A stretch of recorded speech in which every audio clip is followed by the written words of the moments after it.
Hey, I'm Adam from Jersey Shore Susie's. As of the beginning of 2024, I've ridden 64 coasters over multiple theme parks, including Busch Gardens Tampa, Six Flags Great Adventure, Hershey Park, and many more. Today, I'll be going through my top 10 coasters I have ever ridden. Let's get into it. At number 10, we have Steel Force at Dorney Park. While many enthusiasts mock these Morgan Hypers for a lack of airtime, this was not the case during my rides on Steel Force. It might not have been an ejector, but there was sustained floaters through the entire ride. Couple that with an intense helix, and you got yourself an underrated ride. It might have its jank, but that won't keep it out of my top 10.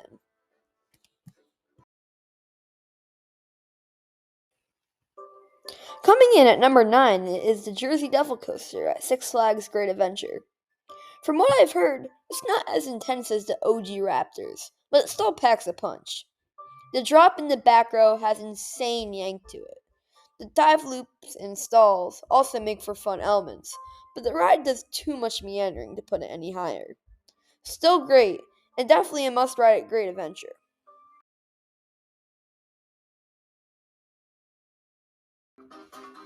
At number 8, we have Storm Runner at Hershey Park. Man, does the hydraulic launch pack a punch. Some serious face flap in the front row. But even aside from the launch, the Top Hat and Flying Snake Dive truly elevate the experience. Could be better with flat bars and a less chaotic station, but it's still amazing either way.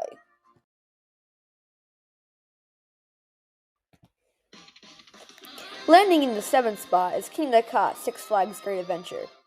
This thing used to be at 9 before I rode it in the front row, and dang. This thing has got to be one of the greatest experiences on the planet. The Top Hat's nothing special, but that launch. Man, that launch. 0 to 128 miles per hour in 3.5 seconds is truly amazing. Makes Storm Runner's launch look like a Hot Wheels car. Might be quick and a little bit shaky, but totally deserving of its placement.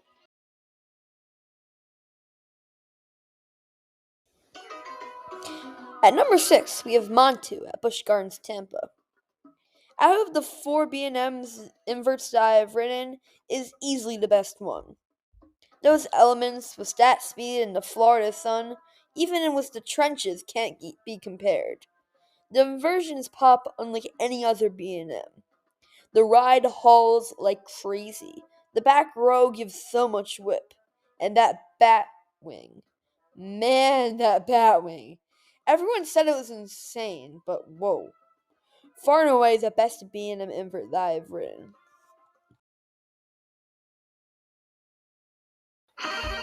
And at number 5, it's Nitro at Six Flags Great Adventure. Come on. You think it spies? Have you ridden it? No? That's what I thought. Some of the most sustained floater on a hyper out there. But aside from the airtime, Nitro isn't scared to mix it up a little, with the hammerhead and the nasty upward helix. This thing murders Candemonium. Candy's airtime was weak in the heat of the summer, and Nitro's was still good smack dab in the middle of October. You can see more of my thoughts on it in the vlog that we did a few months back. Absolutely amazing hypercoaster.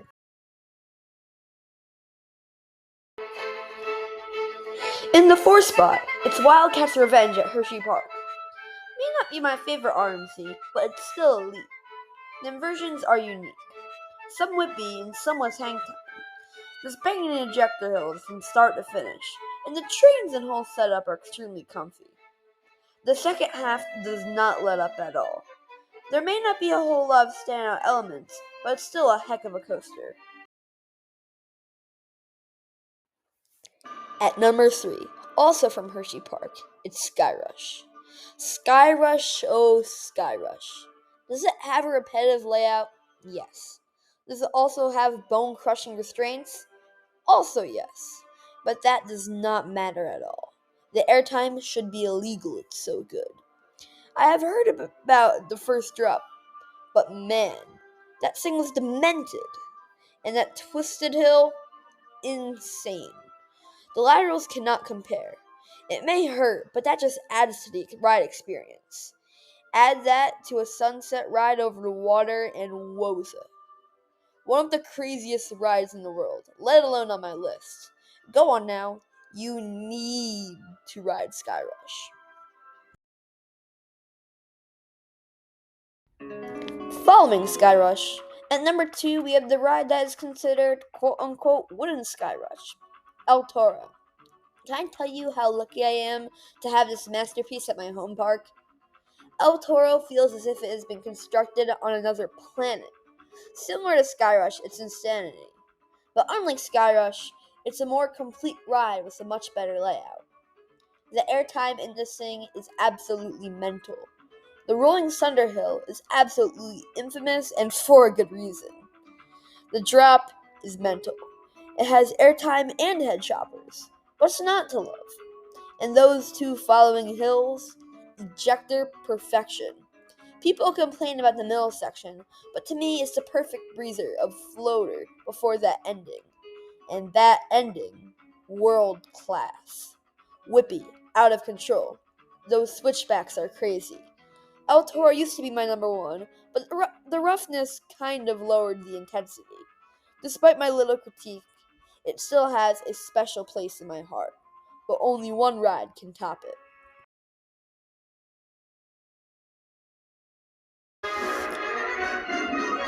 Iron Gwazi is a breed of all of my favorite things in roller coasters.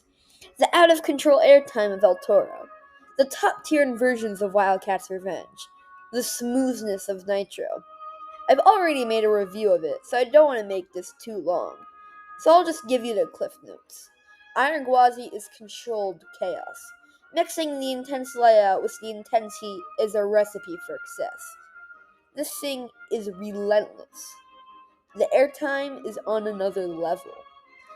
The death roll is snappy. This is the cream of the crop. Like RMC, heck, like coasters. Iron Gwazi is a must. It's a religious experience. So, hey, that's my top 10. If you enjoyed it, like and subscribe, and I'll see you in the next one.